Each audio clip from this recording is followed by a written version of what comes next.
Welcome back to another technical deep dive here in the debug zone.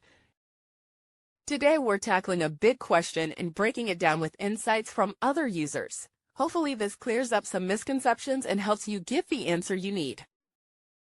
So buckle up, stay a little curious, and let's jump right in.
And that's a wrap.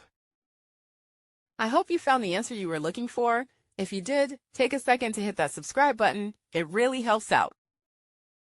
And let me know in the comments which solution worked best for you. See you next time in the debug zone.